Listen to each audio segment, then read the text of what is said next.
All right, today we are diving headfirst into the Republic of Azerbaijan. And trust me, this is a nation of some pretty staggering contrasts. So let's just get right into it.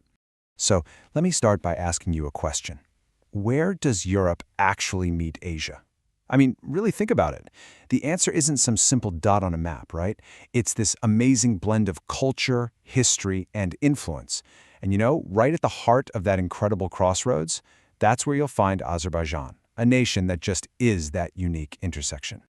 Okay, so let's get our bearings first. We're looking at a nation with its super vibrant capital in Baku. It's home to just over 10 million people, give or take. And when you look at its size, about 86,600 square kilometers, well, that makes it the largest nation in the whole Caucasus region. But look, beyond those basic facts, what really defines Azerbaijan is its contrasts. And this becomes super obvious the second you start looking at its physical geography. It's just incredible.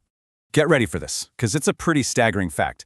Of the 11 major climate zones on the entire planet, Azerbaijan has 9 of them. Yeah, 9. That means in one country, you can go from warm, humid subtropics all the way to the snow-capped peaks of the Caucasus Mountains. It's all right there. And this amazing diversity isn't just on the surface. It goes deep underground, too. I mean, sure, oil and gas have been the big economic drivers for a long, long time, but the country is also packed with copper and gold. And for a really unique geological twist, it's home to hundreds of these bubbling mud volcanoes. How cool is that? This whole theme of complexity and contrast, it's absolutely central to its history as well. If you really want to understand modern Azerbaijan, you've got to see it as a nation that was, in a way, born twice in the 20th century. There are 2 dates that are just absolutely critical here.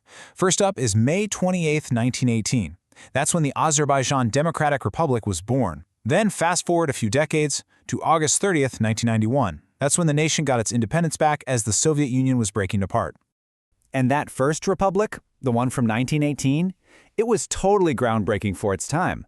It's actually recognized as the very first democratic and secular republic in the entire Muslim world.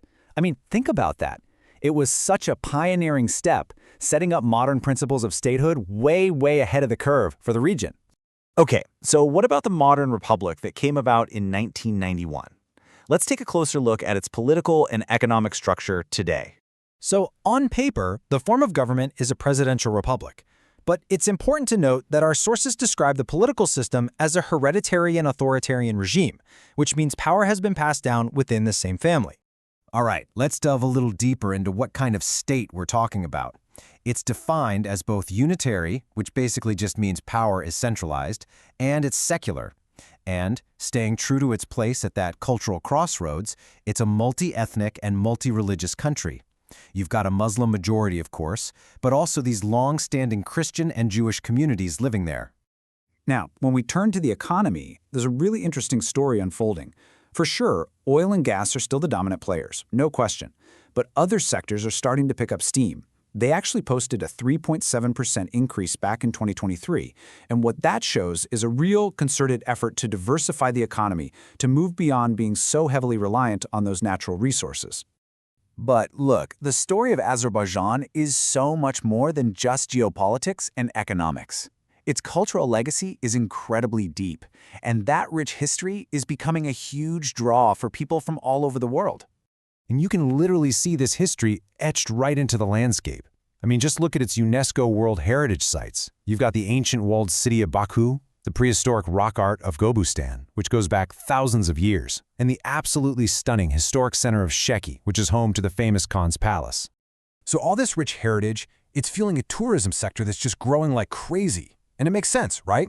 It's a country that offers this powerful combo. You've got the unique location at the crossroads of continents, you've got that incredible natural beauty with its 9 climate zones, and you get this blend of ancient monuments and super modern attractions, like ski resorts. And all of this brings us to our final, really thought-provoking question for you to consider. We've seen a nation that is just defined by contrasts, geographically, historically, economically.